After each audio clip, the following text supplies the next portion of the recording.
Welcome to the AfrOtaku podcast for the fans, episode 3. I'm your host, Player 5, and I'm joined with my co hosts who will introduce themselves now. Yo, what's What's up? It going is on? MGG. Sorry. And it's Jugga, peekaboo. And you still in Deuce intro, MGG. Am I?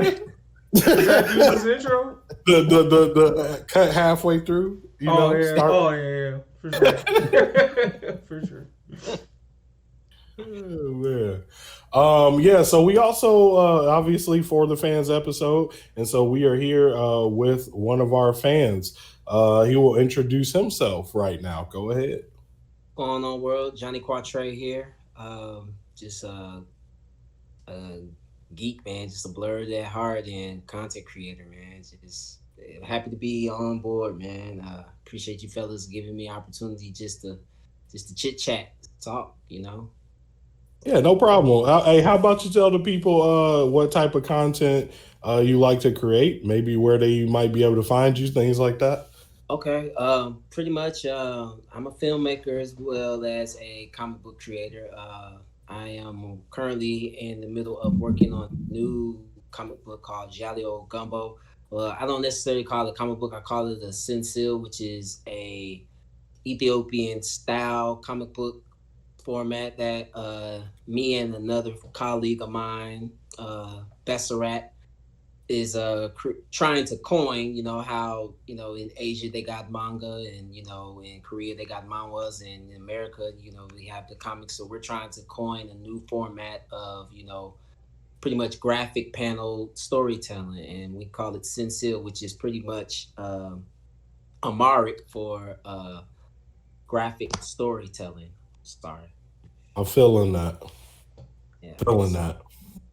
So yeah, man, that's pretty much what I am on and what I'm doing right now. And when I'm not creating comics, I am creating films. I'm directing them, I'm writing them, and sometimes I make a cameo appearance like Spike Lee or Tyler Perry, but not at the rest. All right. Yeah, my bad. So you said the SENSI'IL, right? Did I get Yeah, that right? SENSI'IL. Yep, Yeah. SENSI'IL. I'm rocking with that heavy. Got a question real quick. Are What's up? you of Ethiopian descent? I don't know. Oh, okay. I was just asking. You never know. Okay. Don't And know. seeing if we have some African representation here, because we be Don't know. representing And, West Africa hard. Right. Hell right. yeah. What's What's wrong with the what? I ain't say that. What? He didn't say nothing. This is the funny thing about it, man. Probably about, I want to say about 6-7 years ago, man. I relocated to Nashville, and I had never really met anyone of Ethiopian Eritrean descent or anything like that. Mhm. And then I met a few of them, and they were greeting me in Amharic, and I was like, and she was like, "Yeah," and the lady was like, "You're not Ethiopian." I was like, "I don't think I am. I really don't know. Yeah. I really Hey, don't know." And I feel you on that. and she's like, "Well, you look like us."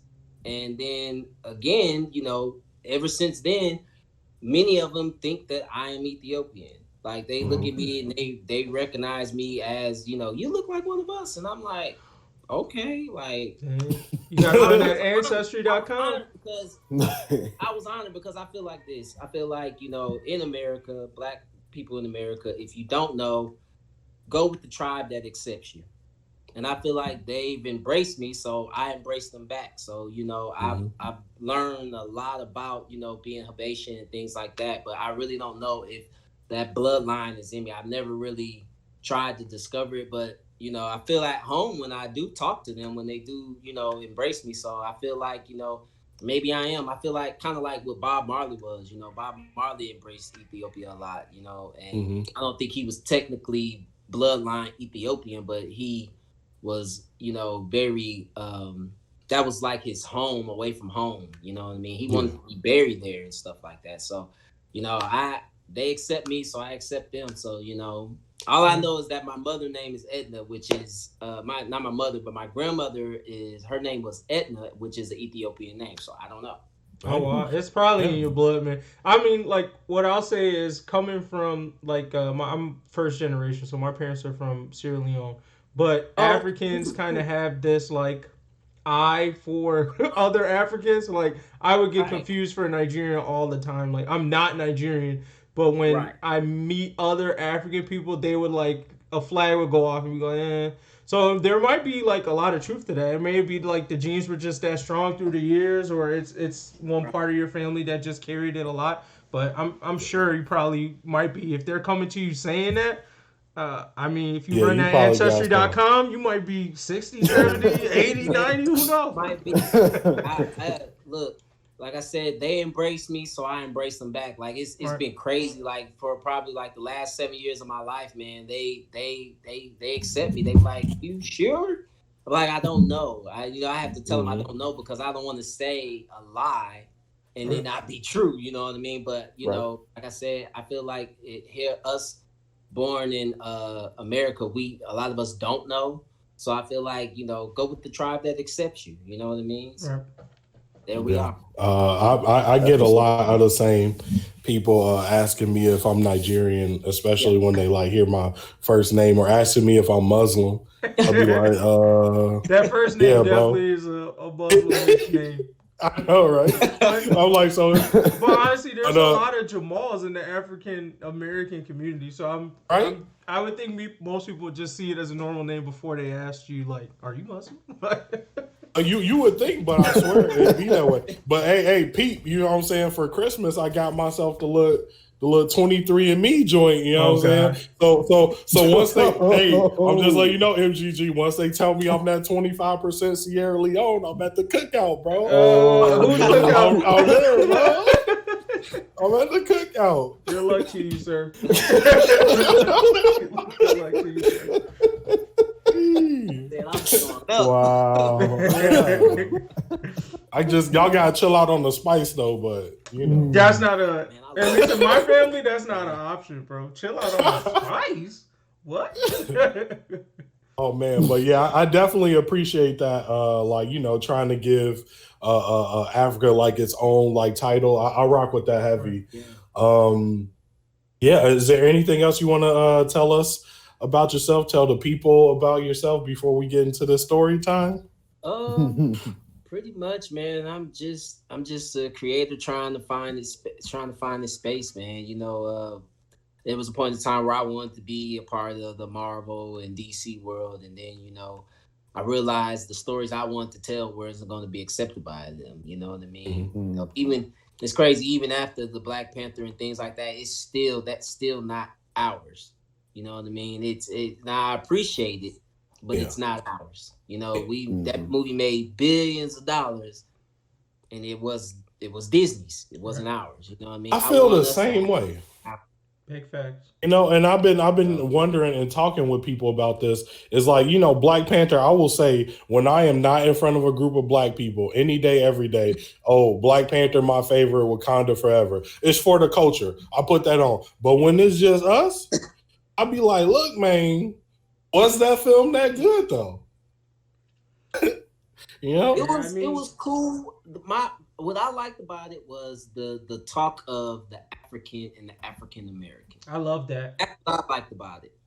Mm-hmm. But other than that, as far as the action, Winter Soldier killed the action as far as me. Like that was like the top Marvel movie for me as far as like action goes for a long time until what was it that came after that? I believe it was it Civil War that came after that? Oh yeah, Civil War followed that one. At least not too long, but yeah. Yeah. So I was like it was as far as the action goes, it was a let me down. But then they kind of gave the smaller budget to it, and it was the biggest flip of all of them. Oh yeah. Yeah, we came out for that one. We came out. Everybody came out for that. Put all that money in somebody else's pocket. I know we start doing more of that for our stuff. You know what I mean? When we got something going on, because even when I see something out there that's like, well, I mean, we could talk about that later on. About how Okay. I felt about like Cool. some like black content. I would go and support it because it's us. But at the end of the day, I may not always think it's the best, but I will support it because it's us. For sure. We can definitely make sure we get into that. So unless anybody has some other question to ask, I was thinking about moving into story time. No, I just had commentary on the Black Panther stuff, but we can just go to. Oh, you time. go ahead, No, bro. we're gonna talk about that all day. Okay. We can just move on to story time. I want to hear it, man. I want to hear it. My only commentary is I agree with you on the. I really like the way they brought up the African versus African American person. Me as a first generation, that's something like I struggle with a lot throughout my life. Is like, where do I fit in there? Because technically I don't really fit in my African side, and I only all the way fit in the African American side. So it was interesting to see that debate. I just think, obviously, because it's a Marvel movie and it's mostly about the action, they didn't really like touch on it or execute it as well as I think that discussion needed to be had. And especially on like how many eyes saw that, I felt like there would have been, if they executed that better, there would have been just way more that came from it. But that's it. They weren't gonna go all the way. At the end of the day, it was a Disney movie. You know what I'm saying? You weren't gonna push no envelopes. That's true. Yep. So I definitely feel you on that. Yeah. So per usual on this podcast, especially whenever we have a new guest, it is a rite of passage, if you will, to share a story time with our viewers. So please make it a good one. Well, wow, man, a good story to tell. Well, and let me know if you need to see the little list of idea prompts. I don't know if I want to go funny, serious, or sad, man, because it's like, speak your piece, brother. Yeah. I mean, we haven't had a sad one in a while. Well, no, we had a fucked up one. I don't think we ever had a sad one. Like, Quinn's story was like really just odd. About his roommate and cutting fingers off. That was creepy. So if you want to go there. When I'm as a writer, I always inspire somewhat from my own experiences, even if they're exaggerated. I learned that being a Stephen King fan, taking a situation that's kind of normal, so to speak, and just exaggerating it to the point of of no return. And that's what I always like to do. So mostly it's crazy because I tell people this and they be like, well, so what do you write in like an autobiography? Like, no, it's not true, but it's true. When you tell a story of, say, for instance, when I think of one of my favorite stories I would tell was a story of, I guess, vengeance, so to speak. And there's a truth to it in a way. But I wrote a tale a time ago, and this is actually recent, and not a tale a time ago, but this is actually in one of my upcoming a story in one of my upcoming in my current project that I'm working on, Giallo Gumbo. It's a short, and it's about two sisters who are twins, but one is a succubus and one is a human. They're twin sisters, and they share the same body. Now, the one twin sister who is the succubus, she is, the demon who looks like a demon, and the other sister, she looks human. Now, the human side is the more morally corrupt side. The demon side is actually the more saint side, the perfect side. And I like telling that story of, never judging a book by its cover. But the story is that the two sisters, are pretty much sharing the body because the mother didn't want to kill the demon sister, even though she was supposed to. So instead, she decided to do a reverse exorcism into her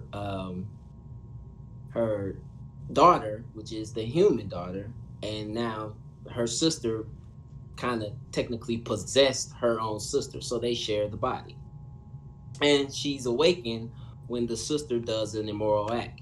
And and it's funny because in Ethiopian culture, they look at demons as a sickness, as an illness. So the human sister is in a wheelchair. She suffers from muscular dystrophy, MS.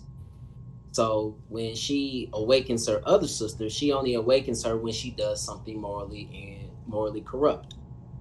So the story is that the sister, the human sister, for years she walked around not knowing that she had this demon in her, which is her sister. She didn't know she had this demon in her, and she ended up dealing with a situation where her fiance was murdered in a robbery, an attempted robbery that she ended up finding who the guy was, and she ended up going in on vengeance and killing the guy. That is what awakened her sister to possess her. So once she awakened her sister, she was like, okay, like I have this demon in me, and I gotta fight. Like I gotta battle this demon in me, and the demon is like, well, I'll only come out when there's something that needs to be done. I'll only come out when you face trouble. You know what I mean? I don't want to, I just want a chance to live as well. I'm not a bad person, but, people see me, they see me as an evil entity. They judge a book by its cover. So she only comes when she actually removes this necklace, and she'll say the keywords litany is me, and when she wants to go back she say litany isn't me, and that's the name of the demon name, litany. And so once the sister does takes the vengeance out on the guy who ends up killing her, she tortures the guy and goes back, and that's how she awakens the little girl. That's how she awakens her own demon. And the thing is, the truth about it is, when we were young, we were kids, probably in maybe about, I had to be no more than about 15 years old. But a friend of mine was murdered, and we never knew how, who did it. Never knew. Wow. And the thing about it is, the murder is still unsolved. I know things about it that I won't say, but it's still unsolved. But the truth of the matter is, when a woman came and told me that, the guy eventually broke down and told her, that, hey, yeah, I did it. And, vengeance went out on him once she found out that he did it. And so I took that story and I made it to what it was with, the two twin sisters. And that same vengeance is, how I played it into that, but I exaggerated it completely exaggerated it to the point where, I'm like, okay, let me see how I can flip this without saying anything. Let me see how I can flip this without, just correlating anything. So, rest in peace to him. Yeah, and sure. and that was one of those things that, I always take little truths and try to make something out of it that, that kind of have some kind of horror, some realistic horror to it. But that's pretty much like, what I look at about how art imitates life, so to speak, type of deal. Because it was crazy how, for years we never knew, and then all of a sudden, the guy comes and confesses to a girl he's allegedly just sleeping with. He just breaks down why he's sleeping with her, Wow. about what happened, and what he did. And she spoke on it, and it didn't end up too good for him. Mm. So, Well, I my guess That's those. crazy. condolences to your friend. I mean, to you for the loss of your friend. Yeah, Like, I appreciate you having the courage to share something like that. I mean, that's deep. No doubt.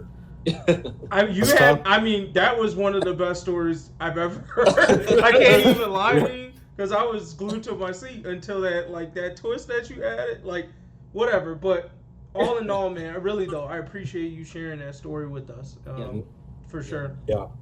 And then yeah, just to kind of touch back on the thing you were saying, like art imitating life is like, man, we really, and I'm sure you noticed as a filmmaker, and then probably also a student of film, is that you get some of just the realest, rawest stories that come from real life, and I think that your what did you say, your dang, I just forget the term you just gave me for it. SENSI'IL, Your SENSI'IL. SENSI'IL is gonna come out hard because, like you said, we was just listening to it. You know what I'm saying? Not even reading it, just listening Yeah, to it. Right. yeah, Like, yeah. damn, Man, it's actually one of my favorite tales that I've like conjured up and told, and not just because of what it really represents, but just the uniqueness of it. Like, twin sisters sharing one body, and one is actually a demon possessing her own sister. Like mhm. who thinks of crazy things like that? And I just like I be thinking of like maybe my life fucked up for me to think something. I don't know if I can swear like that. So Oh, like, Oh, you for can, sure. You yeah, can swear as much as you want. this ain't PG. yeah, but You people good. come to me and they think like, cause I just think, cause like I said, I'm a Stephen King fan, man, and I think about like how he came up with Misery. It was about a fan, a crazed fan that kind of stopped him and almost tried to kill him at one point, and he used that and he wrote Misery, which is definitely one of his best books and one of his best movies based on his books. So it's like, and I really tried to use that as like, what can I do in my life that how can I make my life interesting, and I make it interesting by putting exaggeration through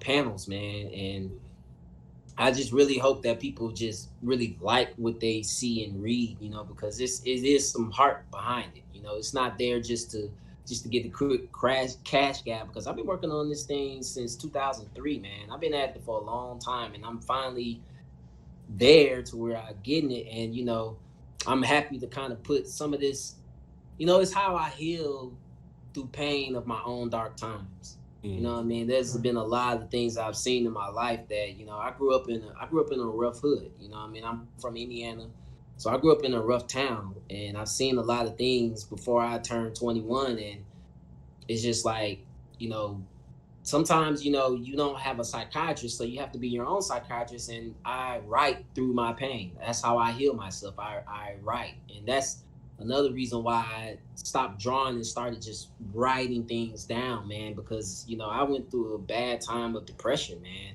And so it's like, how can you got to find a way to heal yourself, man, or you can implode. You know what I mean? And it was crazy because that's how I came up with my film idea, because my last film that I wrote was, about a writer who was going through writer's block. And so I had to figure out a way to, like, how do I get through this? How do I make it where I don't destroy my own psyche, destroy my own self? So, I try to write it out, and understand that if you don't get help, if you don't do things, you can go on the deep end and you can do immoral acts. Right. And I don't want to be that person, so I write it out, man. I do immoral acts through characters. Yeah. No, I just want to second what you just said about the power of finding a outlet or therapy if it works for you, whatever. Like, I go to therapy, but honestly, like, coming from Africa, like my parents' first generation, Sierra Leone, the type of trauma people saw over the past, like in the 90s when the war for the diamonds was really hot.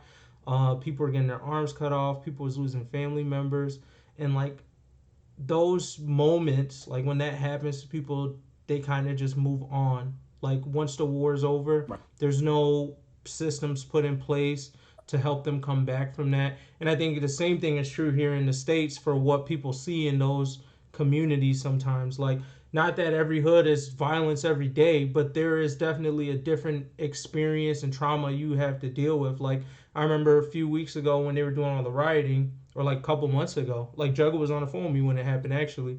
Right. My wife was going to just get some chicken at the jerk chicken spot. Across the street, some niggas started shooting. I didn't even realize what was going on. I just heard some popping sounds. Niggas were shooting. They were rioting all around that neighborhood. Like, people carry. I just went to work the next day. You know what I'm saying? Moved on. It's not like it was a super traumatic experience for me, but some people seeing that all the time, and it's important. And I'm glad that you said that it's good for people to find an outlet. Therapy may not always be available or a proper outlet for you, but finding something to heal yourself and deal with your traumas is important. So I appreciate you bringing that up. Yeah, We agreed. can't numb ourselves to things like that. I've done it and it nearly destroyed me. You know what I mean? It really did. You know, I don't want to get too sad and too deep on this because you know I want to still us have a great time talking, but you know it's serious about addressing things like this because Right. I feel like our community is the most detrimental to it. You know, even like you said, like what you said with Sierra Leone, man, I can't imagine seeing that as a child. You know what I mean? People getting cut off over like losing limbs over a rock. You know what I mean? I just can't imagine that. And some people can't imagine me, you know, seeing people getting killed over nothing, over an argument, over disputes. You know what I mean? It's crazy.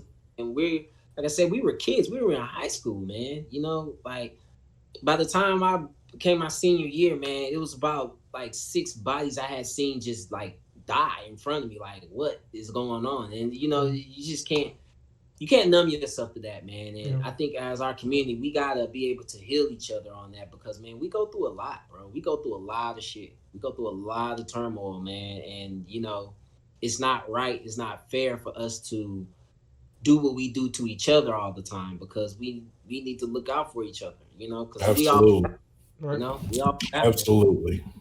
Jugga, did you have anything you wanted to weigh in on that? No, I mean, long story short, I'm in the company of very like-minded and intelligent individuals. So all I would be doing is reinforcing what you already stated very clearly. So appreciate it. Ditto. Yeah, you sound like a straight politician, Jugga. No, but definitely, you might be running for office pretty soon. And we're going to address that as soon as you vote for us. So I'm just gonna drop it one more time. Yeah, appreciate that topic because that's important, right? Because this podcast is not just about anime, manga, comics, and film. It's also about the black infusion of that. And you're right, this is part of our culture and what we got to deal with, especially as black men. But that being said, MGG, you want to take the discussion topics? Sure. So, I mean, we talked a little bit about filmmaking. You brought up your story. So, I think first question I want to ask is if you could turn any anime or manga into a successful horror movie, what would you choose? A successful horror movie? Man, you know what I wanted to adapt into a film, man? This was back before it even became an anime. This is when it was just still a video game, man. And a manga, man. I wanted so bad to adapt JoJo's Bizarre Adventure Part 5. A live action film, man. I actually wrote a adaptation for it, man. Like, yeah, I wanted to do it like how like Sin City was done, man. I wanted to do it like for panel, word for word, do it just that, man, and really go hard with it because and I gotta ask you a question real quick. Here we go. Before you get into the explanation of how the film will work, I want to take it back before that. The inspiration. Because I guess I might be one of the few motherfuckers out here, but I'm a nigga that's like, yo, I don't like JoJo's. I don't like it at all. And I want to know what made you put the respect on it to be like, yo, I would love to take this to a film. Man, you know what it was? and I don't like all of them. I like part 5. That's the only one I like. That's the only one that I really like got like a hold to. And man, I don't know what it was, bro. Because early on, I was able to get a hold to the translations of them. Like, you know, you had to go underground to find them, man. This was like before. This is before Facebook or any of that shit. You know what I'm saying? We talking 03, 04. You know what I mean? And these youngsters don't know about that. they Back don't when know. you had to grind for your Yeah, they don't know. They don't know. To go and search for it. So, you know, that was just something that I don't know what it was, man. I loved it, man. I was a gamer then, so I loved like Capcom games and stuff like that, and we never got it over here. It was only a Japanese game. But I just thought it was just dope, like the stands and just the violence. And I was like, and then they were mafia and gangs. I mean, I didn't too much like the metrosexual part about it and all that. But That fit clean, bro, with the little heart. The heart. I'll pull it that up to would be the something I club in would that joint. change. That would be something I would change, man. But I don't know, man. It was that, and then I read another book that the author did. I can't even say his name, but the author, he did another book called I think it was called Gorgeous Irene. And I like that as well, man. I was like, man, I don't know what because it was just so damn violent, man. Like and I just was like, man, this could be some Tarantino shit, you know what I mean? I was just like, damn, man, this I can make this cool, you know. And then it was that one, and the only other one that I wanted to do was Samurai Champloo. But I felt like that was like the only way it could be done for me is if it was done like what's the samurai movie that's based on the guy with the samurai with the scar on his face. Oh, Rurouni Kenshin. Oh, yeah. That's probably one of the best anime adaptations I've ever seen done, man. It's pretty good. That was pretty dope. I mean, I watched that one.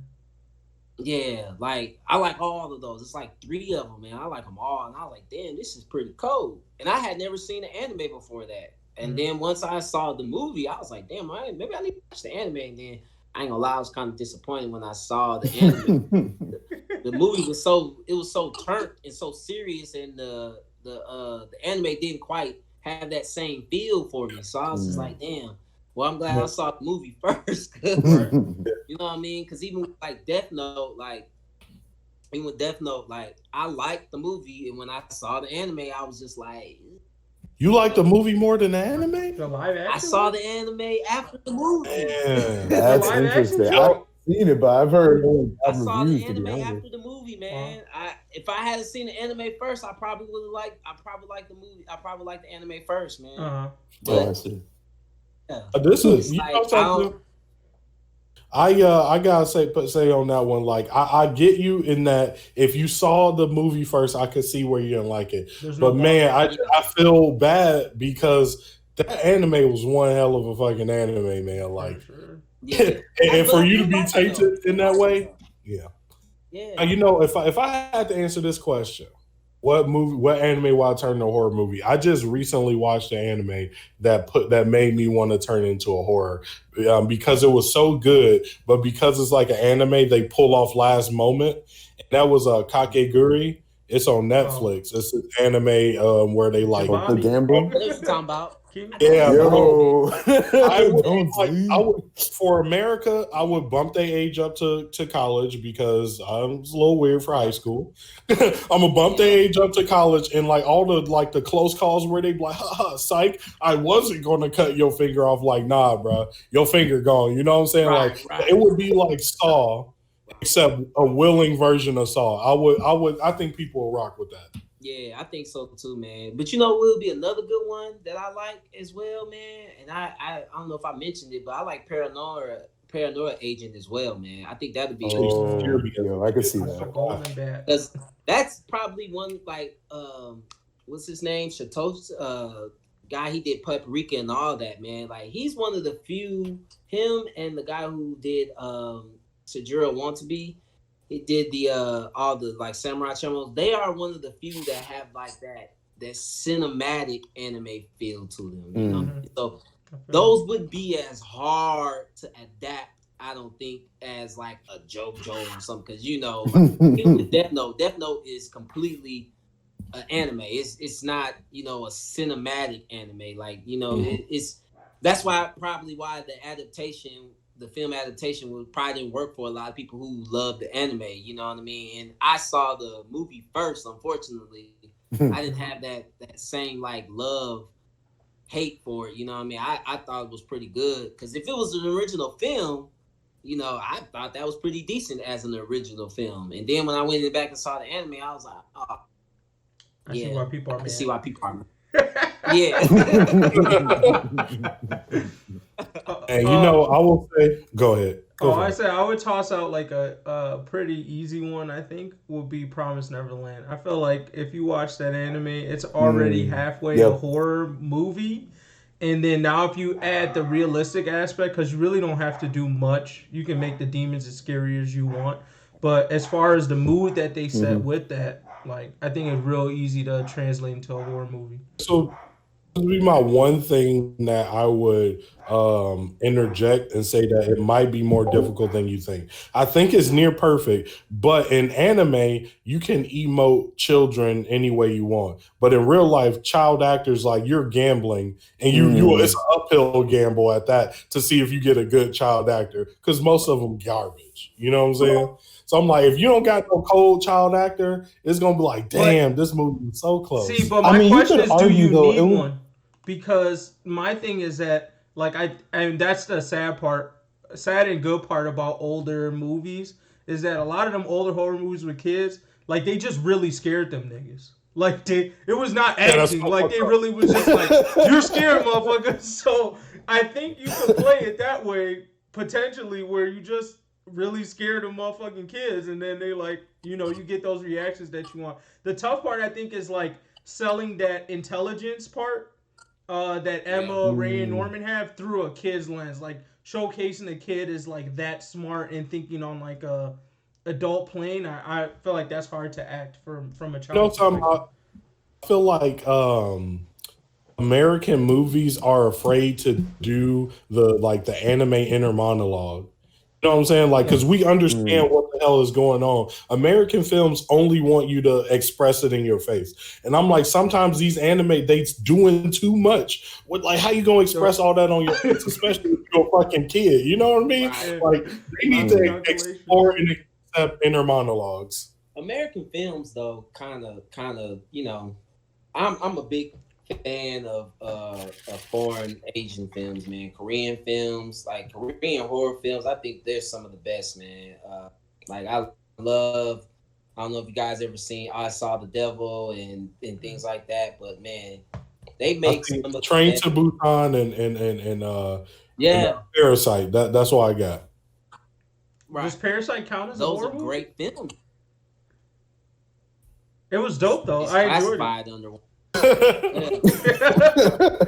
Only Korean movies I saw. But American horror films, man, they've lost their pizzazz. They want to go for the fake cheers and jeers, the sounds, the high sounds, and they just want to just try to make you jump.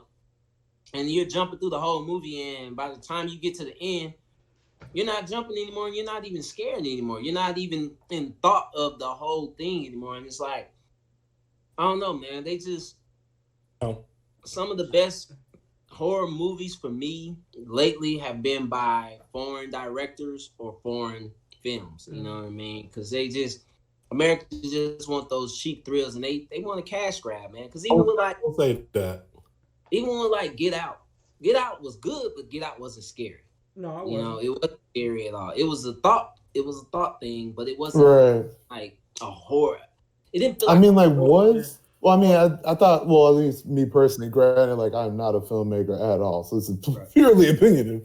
But I mean, Get Out was more about the actual messages of, of like the actual community and like, black people, etc. Anyways, I mean, as far as like, I never saw Get Out or even what was Homie's next film or Us. as like true horror movies, Right.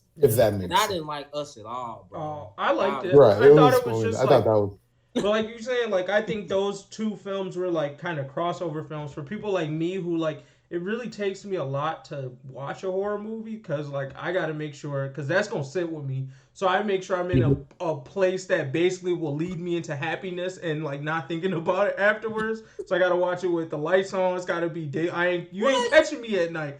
Like you I can't agree. catch me at No, night no, watching I'm a with horror him. movie. I'm with him, That's Gigi. y'all tripping. Like you asking for the demons to get you. So for me, my nature, I gotta do it like in prime anti-demon time, like noon. The highest of the sun. And there's gotta be a lot of people around me. So that's what I'll watch it. In the daytime is like that's just morally wrong, man. I love it. Cause like even when morally that wrong, one that man. dropped on you are Netflix, doing yourself a disservice, man. that one that dropped on Netflix, his house or whatever. You see these walls back here? I painted these walls black to turn my man cave into a theater, so I can watch it pitch dark. Nighttime, I'm trying to scare the shit out of myself. Oh man. no, I'm good, bro. I don't know why you would do that. Life is scary enough. I feel like that's the point of it. You know what I mean? See, like I was watching. I don't know if you've seen Lovecraft Country, but there is So that Jigga Bobo episode, that shit stuck with me for a while. I thought them shits was scary for real. Like the way Jordan Peele had them dancing, like that shit they were doing, catching her in the corner. I was freaked out for that shit for a week straight. I was like telling my wife, I was like, "Yo, bro, don't try me. Like I'm not fucking with this Jigga Bobo shit, bro. Don't play with me. Them shit was scary, bro. I'm good." But that's funny you mentioned that, man, because that's a part.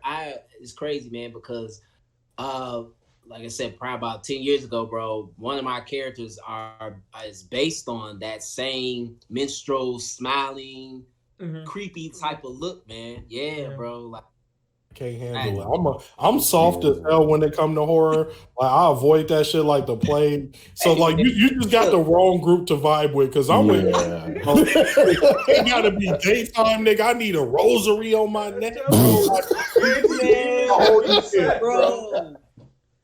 I have to go from a horror movie directly into sex. I'm such a horror fan, man. Like, and I feel alone all the time because no one ever wants to go watch it with me. I'm like, and then they want to have on all the lights. Like my wife, she refuses to watch it with me. I'm not watching that. I was like, it's a zombie movie. Like I tried to get her to watch what was the old zombie flick where they 28 days later. Oh yeah, I remember that. And she was like, I'm not watching that shit. I'm like, what? I was like, it's not even scary. I was like, you want to watch this? I was like, I mean, they eat niggas in 28 days. Don't they just like beat you the fuck up or something like that? Beat the shit out of your ass.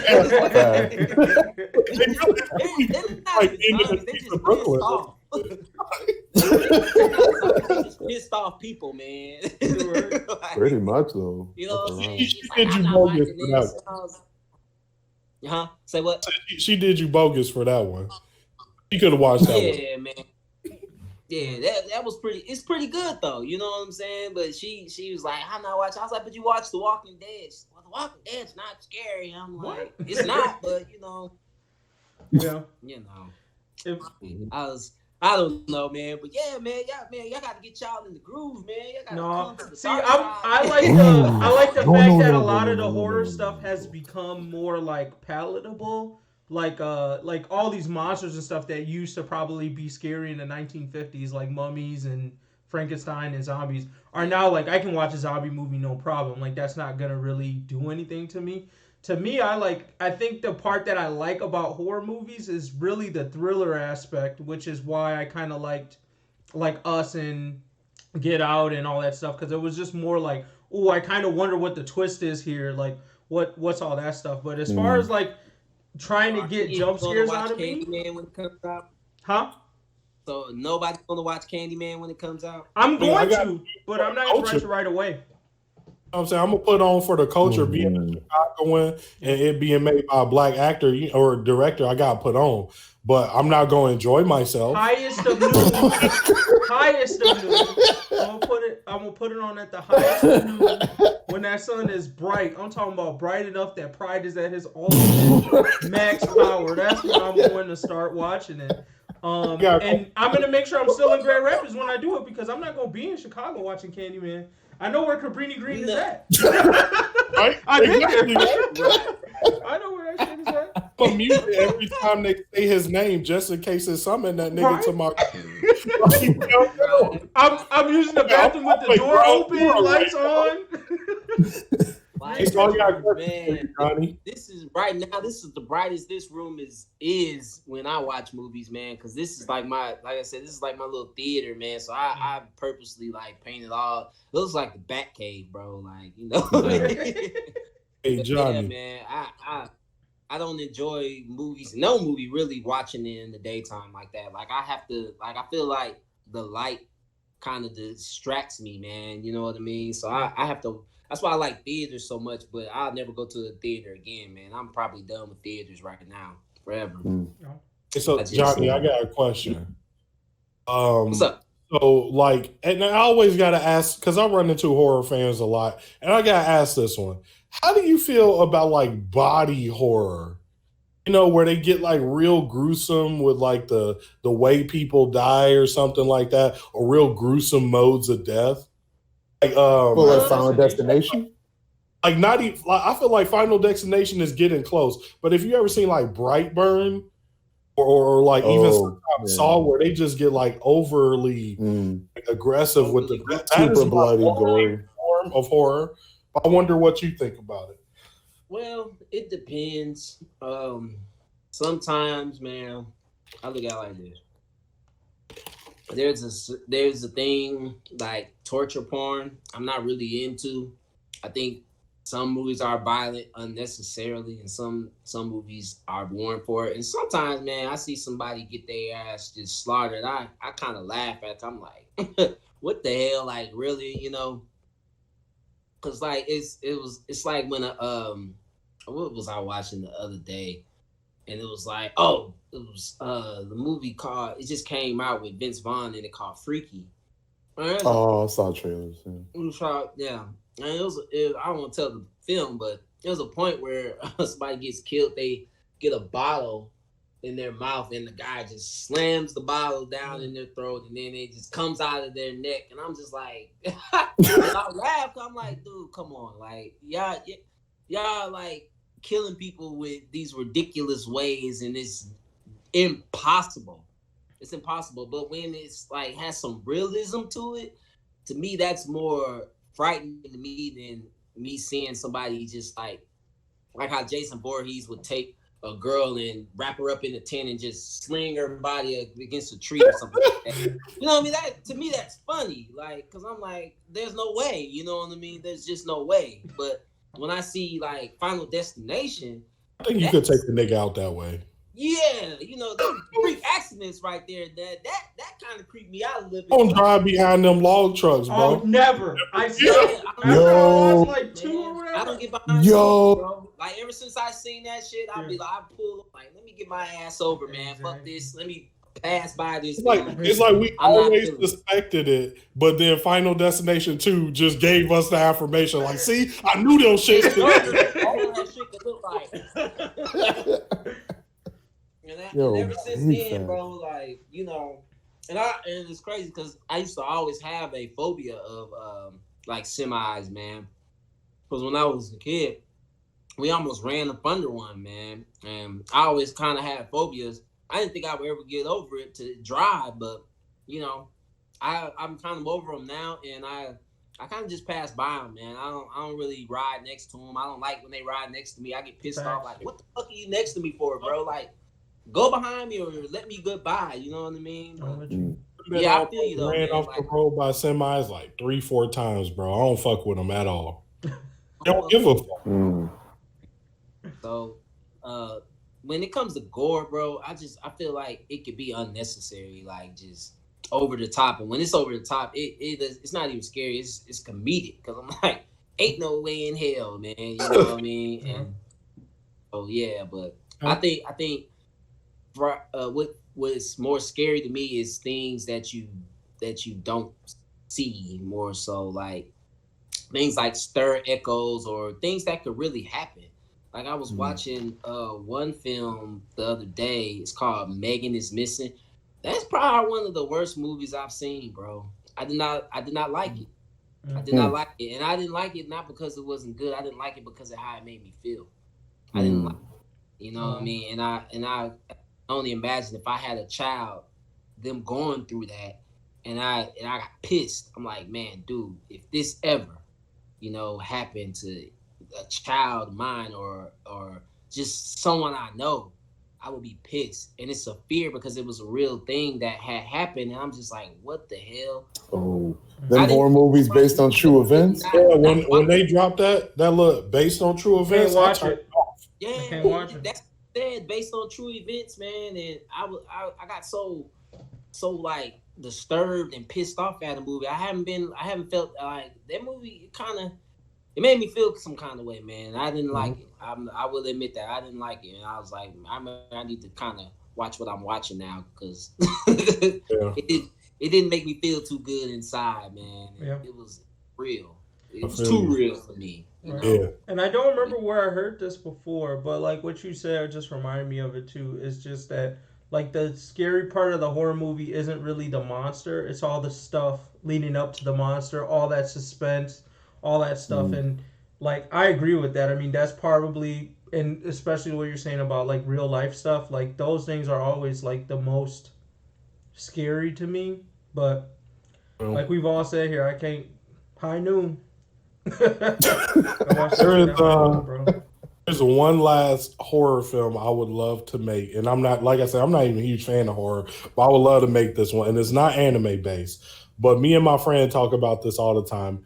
A Batman horror film where the perspective is from the thugs, the random henchmen. You know what I'm saying? Like, imagine some grown ass white dude snatching you off the street for selling the eighth. Like that'd be scary as fuck. Like, come here, nigga. Like, I always wanted to tell a superhero tale from the perspective of the henchman, you know what I mean? Like, what the hell makes you guys work for some psycho? You know what I'm saying? Like, do you guys have like insurance? Do you guys have like a 401k plan? You know, it seems like they stay broke. So I'll be like, what? They have to be broke. I think there's have to be desperate. Like for real. How did you apply for this job? Like, right? No. Was this in an ad? You know what I mean? I need real niggas to come through. We about to bang on Batman. Tip agency, like, what is this? How did you find this job, bro? Like, how did you meet this dude? Like, no, they're probably niggas gotta eat. You know what I mean? There's probably tons of money out there for a business like a henchman temp agency. Like, yo, we legally hire them, and then you on the low. Like, we are not going to be responsible for their actions, but we can legally give them a job. Right. We gave them jobs as assistants to this nigga. We didn't know what they was about to do. I mean, like I always thought, like for like My Hero, just at the opposite side of the villain, because like wasn't there that buddy that got what's his face like twice into like the villain game? Like it's pretty much just him, but on grander scale. Where homie's just like hustling, like getting folks like, bruh, you know what? You'd be a good henchman for Joker. Let me give you his number real quick. I never saw somebody take a punch like that. You'll definitely be a great henchman. But like, strongest job. You really got to be unstable, because if you stop and think about like, yo, a henchman for the Joker, that sound like that come with clout. Like, all right, one, you got to dress up like a goofy ass clown. Two, Batman gonna be running your fade regularly, my nigga. Regularly. Like, and then three, if it's a bad day, Joker might blow your shit back. But so see, like, you're not thinking about the resume. If you survive that shit, it's like working for Google in the henchman world. Like you can go anywhere, bro. You just like, yeah, I was a Joker henchman. I did a Two-Face is definitely getting you. Two-Face like, oh, he was a Joker henchman. Hey, it's like being an assistant for Diddy, man. Right. That check is going up. If you can survive a Joker the price just went up, bro. Yeah. Look, the price went up, bro. You good? I'm making you lead henchman in Two-Face's crew. Like that's what's going to happen. That's a 50K salary You bump. don't want look. You don't want to be a henchman for Toy Man. That ain't gonna get you nowhere. You be like, oh, man, that ain't nobody, man. I feel like the amount of times you got your ass whooped by a superhero also count. Like, I got my ass whooped 3 times by Batman. I'm back in the streets, nigga. You know I'm about it. Yo, that's around though. Like real, that's real clout. Side note, real quick, man. What did y'all think about that ass whooping in that new Batman trailer, man? Like that was like the I don't know if y'all saw it, but it was the new Batman where dude just like punished dude in like 30 seconds. I was like, God damn, I ain't never seen Batman whoop ass like that. This is how I feel about it. I get there are 2 sides to every coin. A part of me, my knee-jerk reaction is much like yours, like, yo, Batman really was beating on this nigga. Like, yeah, that's some gritty Batman. But the other part of me is like, yo, Batman really shouldn't have to hit a regular nigga 3, 4, 5. Like, because if he a regular nigga and you're not knocking him out in 1, you about to get flooded, Batman. It's like 30 niggas there. Like, you really need to knock every nigga out in 1 hit, bro. Like, so if he don't get the fuck out, that killed me. Yeah, the thing that killed me is that the homies was sitting there watching them just get mixed up like that. I was like, damn, he was he was in Batman. Like, I'm not gonna lie, you gotta be some real day one homies for me to jump into a fight with Batman. Like, I'm gonna be like, damn, Johnny, what you do? I wasn't gonna jump in, then he pulled out that batarang, bro. Get beat up like that. To get beat up like he beat dude down. Like dude was already out and he was still like, I'm like, damn, man, like dude, what he do? Like you did all that for like an 8? Man, come on, man. Right? You know. Okay. Like, come on, man. Like you act like you got them bricks out here, Batman. Right. Wow. Nah, that's crazy. Again, this is the Robert Pattinson one, right? Mm-hmm. Yeah. I just looked at it while y'all was talking. Yeah, that nigga was bogus. He was like, yo, I think this that nigga from high school that used to bully me. Like, that shit was personal, bro. Right? That shit was personal, bro. So what's up, MGG? We moving to a new topic? Yeah. I think we can do. Let's do slept on, and then we'll see where we're at after that. But what's a slept on series that you highly recommend to people? And I think in this world, we would prefer anime or manga, but really, if you have like a comic series or a film or something that you want to recommend too, I think you could add it. I mean, we pretty much have been in the film world for 90% of this conversation. So. Yeah. One that I really enjoyed. I thought it was pretty good. What was it? It's like I think it's called Levius. Oh, is that on Netflix? Yeah, it's on Netflix. Like a robot-y type of show or something. Yeah, robot-y boxing type of joint. Mm-hmm. Yeah, man. I thought it was pretty dope, man, and I don't hear a lot of people talk about it. You know, I thought it was pretty good. I thought the animation was pretty good. It was like a mix, a hybrid between like the 3D, 2D look type of deal. I hate that 3D shit though. I can't lie. Huh? I'm not a fan of that 3D. I'm not either, but I thought it was pretty good how they move. Like they move realistically. Like I almost felt like it was like what's it? Like rotoscoping. Like it was real people that they kind of like moved on. I don't think it was. I definitely don't feel like it was hand drawn because it was too smooth to be hand drawn, man. But I thought it was pretty good as far as the aesthetics of the fights. That, and there was another one where there was like a tournament, and it was pretty good, but it was like 3D. I didn't like how big the characters were. Oh, are you talking about Kegen Ashura? Is it also on Netflix? Yeah. It's like a fighting thing similar to Baki, but they were all fighting a tournament. Right. Yeah, that's Kegen similar. Ashura. Yeah, it was decent. Yeah, it was decent. I'm not a fan of that. I'm with you, man. I like traditional hand drawn, man. I'm not really a big fan of like 3D You know, I think it's kind of like a cheat code for me. 100%. You know, if you're gonna, you know, I think anybody can do 3D if you just go to school for it. And I think hand drawing takes actual skill. I know I might, you know, people might hear this, be like, what do you mean? You know, yeah, nigga, I think it takes skill to hand draw. I do, because I seen 3D artists that don't hand draw at all. You know what I mean? And they do some dope shit. But I've seen people who, you know, when you hand draw it, man, like that, like those old school, like 90s anime and stuff like that, man. It's just like Evangelion and stuff like that, or with Furikuri and things like that, FLCL. Those are like hand drawn, and you know, you just be like, wow, you know, somebody actually put their hands on it. From the get-go. It's a different feel, man. Artistry.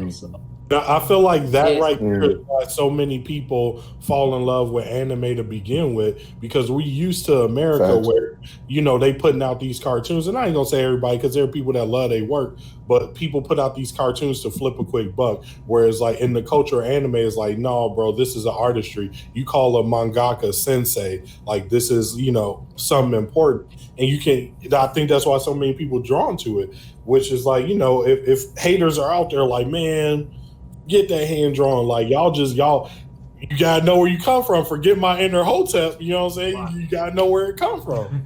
You gotta know where it come from, man. You gotta know where it come from. And I think a lot of anime fans, we respect the artistry of it. You know what I mean? We're not looking, and we love the stories too, man. The stories are like much more engaging than most of our American stories. How we kind of recycle a lot of the same shit. You know what I mean? Especially Disney. It's always a princess looking for a prince type of deal. And I'm just like, how many times y'all gonna tell this damn story? You know what I mean? So niggas stop buying it. Yeah, exactly. They not gonna ever stop buying it. Look at these billions. Well, that's what they say. Look at these billions. Every time you get talking, they just started doing this until you stop.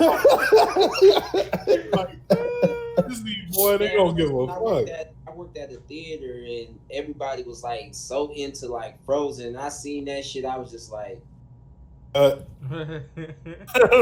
feeling this. Like, this is not it. Like, y'all need to get back to that Lion King shit, man. Like, this is not it. You know, like when you're gonna make a real animation? Because I feel like 3D is just, you know, don't get me wrong. I like the Pixar stuff, but it's still, I still miss that artistry, man. Because as a former artist, I respect it. I respect it to the higher level, man. So, you know. See, off that, I got a follow-up question, because I love to ask this about people who like work or are into like a particular industry, right? So with film, being as you like, you know, you're into that, you're a content creator and stuff like that. I just wonder, what is different about watching content for you now that you're like, you've been in that world? Like, do you feel like you appreciate something? Like, because why I ask this question, I guess, is like, sometimes I'll watch a movie and I'll be like, this was total shit, but I'll see like a community of people go like, oh, this was amazing, you didn't see this, you didn't get this. And I think some of those people come from that like filmmaker experience. So I'm wondering, like, what lens do you now look through this stuff through when you have that experience? Do you appreciate story more? Are you paying attention to like things in the transition? Are there certain things you notice? Like, yeah, okay. And I'm glad you asked that question, actually, because being a creator, sometimes it's hard for you to have your fan goggles on. You know what I'm saying? And take off your creative lens, looking for mistakes and things like that. So I try to watch it with a neutral eye. Gotcha. I'm not always able to do that. You know what I mean? And a lot of my colleagues aren't always able to do that. You know, I try to just be a fan. Like, watching this, knowing with not the knowledge and not the, I guess, the experience of creating my own, to know. I just want to watch it as a fan, and I've been successful to do it sometimes. You know, like people hate it you know, what was Tarantino's last film? Once Upon a Time in Hollywood. They hated it. A lot of people hated it. I loved it because of the story, you know, and everybody was like, well, it wasn't about anything. I say it was. It was about just life. It's not sometimes the best, you know, it's to me it's complicated to write a movie that doesn't have a central plot. But still you're engaging with what's going on. You're not writing a plot, you're writing life. And to me that gave that film more of an organic feel because it wasn't a plot to it. It was just about life. Like Pulp Fiction. Pulp Fiction isn't a plot. It's about life. It's about, you know, human engagement. It's about, you know, these people and their lives. That's what it's about. That's what's happening. And a lot of people don't like that type of storytelling. I personally do. Because like I said, to me it's more relatable with realistic life for me than it is just like a straightforward plot. Like, okay, this is the villain, this is the antagonist, and you know, I like it when you can't tell. You know, I like it when you can't tell who's who, and you just because in the world of real life, there is no such thing as a protagonist and an antagonist. You know what I mean? We in our own lives, we've played both roles. Yeah. Not even knowing. We've played protagonists, we played antagonists in situations. So to me, when you put that, like when you take that approach in storytelling, to me it feels more realistic. And I know people don't want to be realistic sometimes. You know, you watch anime, you watch film and things like that to get away from reality. But sometimes reality is cool to look at through the opposite lens, you know, as a viewer instead of as a not is it observer I'm looking at, or a because in life, you know, when we in our own lives we're not observers, we are engaged, so to speak. You know what I mean? So it's kind of cool to see it as a third person view. So I mean, yeah, when it comes to a lot of things, like it's hard. Like everybody was liking Us, and I was just like, but it was like I couldn't. Once I saw what I saw, I couldn't unsee it, and I was just like, I felt like I did it unfair justice because I was so geeked and hyped for it because Get Out was so good to me. Yeah, and once I was watching it, it just started. In the first 10 minutes of it, I was watching it as a fan, and then I started putting my damn critic goggles on, and then it just went downhill from there for me, man. So, so what bothered you about it? Because I really enjoyed the movie. What was the thing for you? Man, it just was man, honestly, bro, the first time I saw it, bro, I was like nodding off, falling asleep, and when the movie does that to me, when it does that to me, that's bad because I'm always engaged, man. Like I'm always like, especially if I'm hyped to see it, I'm there. But it was like so much that was not happening that I'm like, okay, why is nothing happening, man? And I got the messages, I got it. Like I understand, you know, the tethered, and you know, the us is actually the United States, and we're Americans, and it's two sides, and you know, people don't want to face their ugly side. I got all of that. It was, to me, the execution was just like, you know, it got boring for me, Miro. It got real boring, and then, you know, like, I don't know, then he kind of ruined I Got Five on it for me. I'm just like, dude, you're killing me. I think I was saying something again. Oh, that remix was clean. I'm sorry. It was, but he played it throughout the whole movie, man. I'm just like, dude. Shit, he probably paid hella to get the license to remix that shit. Hey, them dudes eating again off of that, bro. Shout out to him for doing that because you know, a lot of people, he brought that song back into the mainstream again. So that was big, bro. Yeah. That was big. That shout out to him for doing that too, though, man. Because like he had, when I first saw the trailer, I was like, nigga, that's dope. Like I never would have thought you could use it for a horror film, and like, yeah, it was. I like.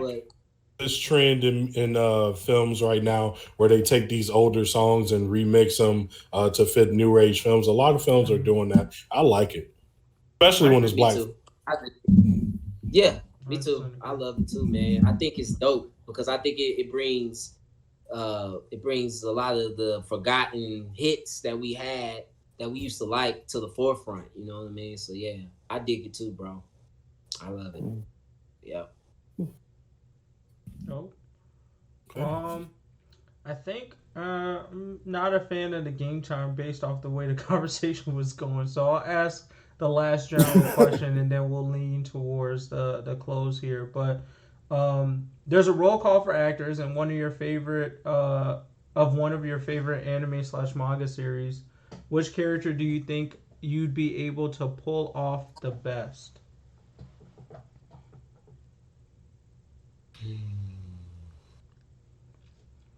You know what? Hey, while he get time to think, you got yours already? I'm gonna go ahead and say who I got. I thought you'd be thirsty for it. I got a couple, but the first one I would want to pull off is L, a black fat L. And the reason I say that is because man, putting big respect on yourself. You could play L. No. That's interesting. I don't think I got the brains for it. I don't think I got the brains for it. But what L pulls off, because we can fake the brains, but what L pulls off is being petty. And everybody know I'm good at that. Like, you can be like, yo, and I'm like, but really, no, nigga? Is it? Like, you know what I'm saying? Like, I'm on it with niggas. Like, L, like, how petty do you got to be to sacrifice a nigga just to be like, see, nigga, I knew you was in Tokyo. Like, it's wild, bro. Like, I would like to pull off that level of petty, and I think I would love to put a little black flavor on it. Like, I wouldn't want to be as deadpan as L. I would definitely be like petty with it. Right. Man, that's a thought. I don't know if I would ever. I can't really think of an anime character that I would want to be, man. But I honestly, if I had a dream role that I could pull off, man, it's crazy. It's crazy as it may sound. I wanted to at one point be, and I know it may be even cliche, but I wanted to be the Joker, bro, real bad. Like, oh wow, okay. Real bad. Like, I always like, that's always been one of my favorite characters, just in any manga or comics, any of that. He's always been like my favorite, and especially with I guess with what's his name, Luke Skywalker. What's his name? Mark Hamill. Yeah, what Mark Hamill did with that voice, it like, you know, that's always the voice I hear. Even after Heath Ledger, it's still always the voice I hear when I hear the Joker, man. But I love what Heath did with it. But I don't know, man. I always felt like Joker was a nigga, man. I always felt like, I did. I always felt like he should be done by a black guy. You know what I mean? What would be your twist? Because I feel like every Joker is slightly different. They got their own thing. What do you think you would bring to that Joker? So we would be like, yo, that's Johnny's Joker right there. Right. Like I said, I always thought Joker was a nigga. So, you know what I'm saying? that nigga, man. Like, for real. Like, think about it. Think about how every stereotype nigga, like, we try to, like, they want to portray. Like, we're talking like a mix of old dog and a comedic old dog. Like, this nigga just don't give a fuck, and it's all a joke to him. You know what I mean? Like, he's just this stereotype nigga. You know what I mean? Like, talk about real niggas, but this Joker is a real nigga. Like, he just don't give a fuck, man. You know what I mean? And it's like, I always felt like he'll have the mindset, I'm giving you what you think I'm already am. You know what I mean? And with the white face on, ooh, I might have to You know what I'm saying? The world not ready for that.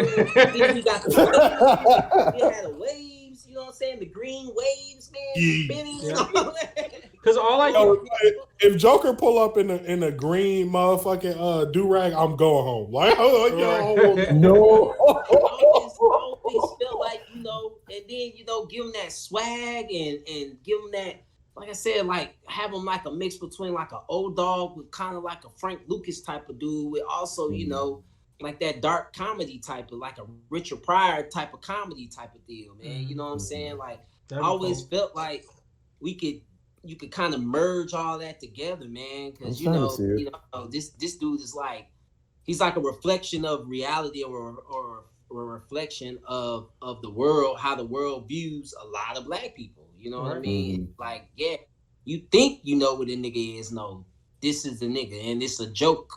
It's funny, isn't it? You know what I'm saying? Right. I'm smiling all the time, right? You know what I mean? I think it. Man. Oh my! Like I always felt like that. Go ahead. No, finish what you were saying. No, go ahead. I say I'm honestly in love with that twist. Like, cause all I can keep thinking about is like the Joaquin Joaquin Phoenix movie that just dropped, and how that would have hit so much more different if that was a black man without even the laughing disease, but just a black man that kept getting beat down by various bullshit that happened to black men in society to the point that he flipped into that guy. Like he's trying, maybe he works in corporate America. That's where the suit's coming from. He's dealing with all this bullshit coming from that side to the point where he's just like, you know what? Fuck it. You guys want me to be a white man? Here you go. Here's the makeup.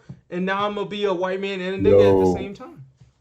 And I think it hits hard because as a black people, we know how, you know, we talked about this at the beginning of the podcast. Right. We need to find new ways to deal with trauma, but we know the current way everybody deal with trauma. They make it a joke. You know what I'm saying? And that, bro, hey. Think about like what Dave Chappelle went through. Imagine him just going off on the deep end like that. Imagine the Joker just being like a Dave Chappelle character, a Dave Chappelle guy, successful comedian, and all of a sudden he walks away because of his morals, and all of a sudden they're like, oh, he's crazy. He went and smoked crack and all that. And you know, you like, really? Right. So it's funny to you, you know what I'm saying? So me going through this is funny. This is what it is, you know, and I always thought that, like, even with Lakeith, when he said he wanted to be the Joker, I was like, man, you know, I think he should do it. You know, I think they should let him do it. I felt like the Joker is a black man, bro. Like, it's a trauma. It's a traumatic black man. You know what I mean? Yep. And to me, that's like, it's like, I'm saying it just is like, I'm just like too in love with this idea. Like, I almost want to write this shit because it's just like, if you think about it in comparison to the privilege Batman carries, it just makes it look even worse. Like, because it's just like, oh, this Joker, you beating this nigga up. Thank you. You're coming from a privileged background, like all this shit you're doing. Of Bruce Wayne. It'd be crazy. It's the exact parallel of Bruce Wayne, bro. Yeah. And that's why I said, I was like, if y'all gonna write a Joker, y'all need to write a real Joker and really put it how America really is. Because Bruce Wayne represents America of what they think they are and how they think they are. Mm-hmm. You know what I mean? And what to me the Joker is, it shows America's ugly face of what they really are. You know what I mean? Right. And I feel like black people, we are able to show that because America, they treat a lot of us like, you know, they treat majority of us like stepchildren. You know what I mean? They kind of, you know, even with politicians, they kind of pander to us. They don't really do anything for us. They don't really, they say, oh, we understand, vote. You know what I mean? All right. If you vote, we'll get this done. You know what I mean? And it's like, come on. We need more than that. You know what I mean? Mm-hmm. We've been through too much. It's time for a change, a real change. And I think if there was a black Joker, bro, maybe they'll see like what it is. Because if y'all can empathize with Joaquin Phoenix and what he went through, think about putting that, like you said, putting a black man on there, and then they be like, well, damn, this is fucked up. Like, we have turned these people into you know, this this anger, you know what I mean? But it won't be anger, it'll be, hey, Exactly. smiling, you know what I'm saying? And yeah, bro, I always thought the Joker should have been a black man, bro. Right. Yeah. No, Well, I it sounds strongly like you agree with convinced that. us. I mean, yeah, I could see it. Like that needs to be the next big hit. Like, I mean, I Right. straight up see it now. That's crazy. Yeah, then you gotta do Yeah. it all the fanboys. Joker was never a black man. Blah blah Yo, blah blah blah. Oh god. You know they gonna come. I feel like you just could just like making him an original character, or even still try to do it. Just ignore them niggas. But Well, you know, yeah. I they will always put bring that it into up. the film. Like there would be some random loose nigga that's like, Joker's not a black man, Right. and I will have him get fucking killed right Yeah, on right. camera. Like There's Joker. one in every family, bro. Like Joker was never black, and then you know how they trip when Annie was black, when Annie wasn't black, and I'm like, hell, Well, fuck, I keep don't know. fictional, nigga. I don't really, me personally, I really don't like the race swapping too much, but I feel like if you want to tell a great Joker story, you should tell it through the eyes of a black man and let a black man write it. Like unapologetically let one of us really write it. Like don't hint on it. Let's tell this truth here that we all know exists. Even they know it exists, but they want to ignore it. You know what I mean? Let's just tell the truth. That will only be visualized through an indie film. There's no big budget company will take that. That's too risky. But we know for a fact indie films can turn up. Lord of the Rings, indie films, Star Wars, indie films. That could be an indie film that blow the fuck up. It could. It could. Of course, I don't think an indie nigga could afford the Joker IP, so you might have to call it something else, but you got to call it completely something else, man. But I don't know, man. I think I kind of hinted on it with I got with Giallo Gumbo, man. Like I'm gonna send you guys the link. I kind of hinted on it a little bit, but I tried to, and it's crazy, bro. I kind of feel some kind of way. I can't lie. I really do feel some kind of way because, like I said, I've been working on this shit for a long time. So when I seen, what's his name with the grill and the tats on his face, I got pissed off because I'm like, okay, clearly, I felt like clearly somebody in Warner Brothers seen that shit that I did. You know what I'm saying? Because I have a character that looks awfully like, what's his name? Jared Leto. Yeah. Jared Leto's Joker, man, with the tats and the grill, and I'm like, bro, y'all taking our shit. You know what I mean? Right. That that's our shit. It could have made him a black man. Yeah. 100%. They tried to make him a hip hop type of Joker. You know, even how he said, "You ain't got no beef." Like, come on, bro. And I didn't even like that Joker. You know what I mean? I thought it was. I thought that was off. I didn't like his portrayal, but I did like the aspects of it. And when you add in the black thing, I feel like it would have went harder because there were parts that were cold, like the tattoo smile was fucking cold. That part. Like, I like that part. No, that's clean, but like, and I think that worked with black people because you know how black people are. We like, black man, bro, right? You know what I'm saying? You know. And that's when I was like, man, why didn't y'all just make him a black man? You know what I'm saying? Why you gonna make him and then you're gonna kind of give then why?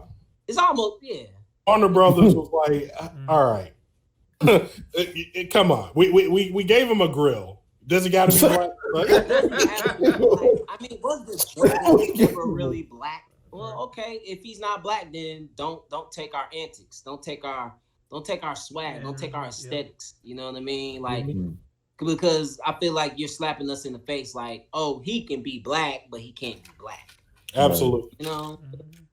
So that was my whole thing with that, man. And you know, I felt some kind of way because, man, like I said, my character, he had a grill, he had tats on his face, all of that, man. And he had the low cut, all of that. And so I was just like, okay. Somebody's watching. I'm not saying it. But I feel like, and we're talking like a whole 2 years before that movie even came out, bro. Hey, don't be surprised. Like they got people that do this, that go around stealing small people stuff because you know they got the money to throw at you, even if you do find them.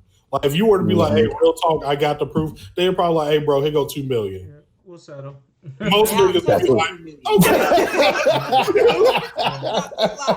I'll take the hell out of that $2 million. I'm like, hey man, look, make it 2.5 and you got me. Matter of fact, go ahead and make it 3 since you're offering me 2. Let's talk 3. You know what I'm saying? Nigga, we can give you $2 million, or we can give you a bullet in this alley, nigga. You pick. you know how they play, bro. Motherfuckers want to act like them rich people, the nice people. No, them the true thugs out there, bro. For sure, bro. For sure, bro. They got the guns. The higher the guns, man. Right. You know what I'm saying? What Jay-Z say? I don't have a gun on me. You know what I'm saying? But I got a gun on me. You know what I'm saying? Come on, man. They don't do none of that, bro. They got the payroll for that, man. Mm-hmm. That's a whole nother fight right there, man. Mm-hmm. But yeah, though, bro. I always thought that would be cool for that. No, yeah, you sold us. Like, fuck. I mean, that'd be hot. Like, if I had the money to throw at this project, I would actually be. And you have documented evidence, so if it does get stolen, it was on the podcast first. Facts. The proof. Hey, Mark, if you don't jack my man's stuff. Facts. Just know that we all talked about this, so when y'all see it, y'all gonna be like, man, we was just talking about this shit 4 years ago. Right? Bro, I'm gonna hit you up like, hey, bro, get your money, bro. They jack it, get your money. I'm gonna hit you up.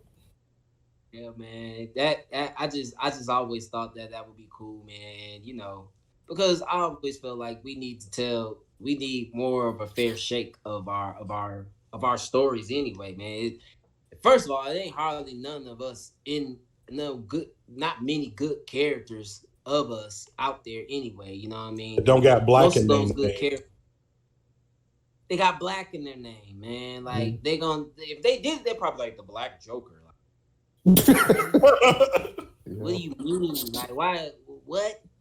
You know, like this ain't Spades. You know, we ain't looking at it like Big Joker, Little Joker. Like, come on, bro. Like, just try. That would actually be a dope ass name for the movie, Spades.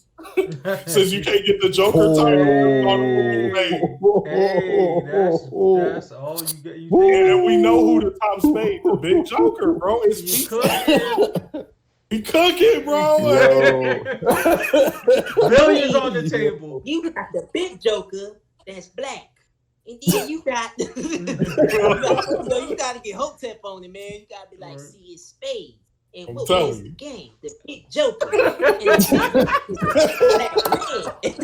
Hey, what's that? The fucking the Hotep memes, bro. Put the little hat on them and be like, yeah. Oh no.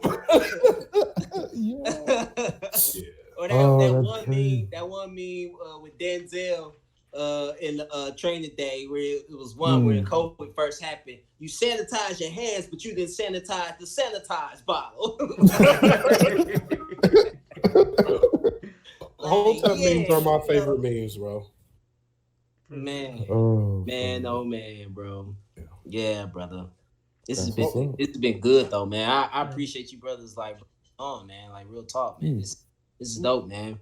Oh, no problem. Absolutely. I think with that we could probably move to our closing statements. Yep. I just want to say I appreciate having you on here. Like not exactly what we thought it was going to be a couple of y'all, but to be able to just go in depth into what you were talking about, that made up for it for me, bro. I'm happy. I appreciate you. I'm gonna be following your work. Y'all boys got something to add on that? No, I mean I really appreciate you coming out. Not only this episode obviously went in a different direction than maybe we initially thought, but it was in a totally good way. I think it's dope to have this kind of conversation and be able to put it out to the audience so that they can see, another side of things. Like I appreciate you sharing some of the stuff that you went through. I appreciate, bringing all this knowledge about, like the film division. I know we didn't talk about much anime, but I mean, the AfrOtakus really is kind of a general blur brand anyways. But, just thank you. That's pretty much what I got to say. Facts. Truth and openness. I'm sorry. I'm not big on anime like I used to be, man. Oh, that's no problem.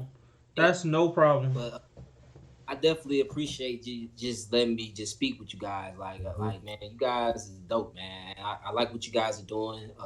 I'm definitely going to follow more into your podcast, because like you guys are cool, bro. And I appreciate the platform just to talk, man. You guys dope, man. I like, vibe real well together. So I Thank you. Thanks for the kind words, bro. real talk, bro. I dig it, man. No, your truth and openness means a lot. So this has all been great. For sure, man. For sure, man. I'm definitely when we get off of here, I'm definitely gonna send you guys some material, man, so you can just check out a little bit what I do, man, and send those links.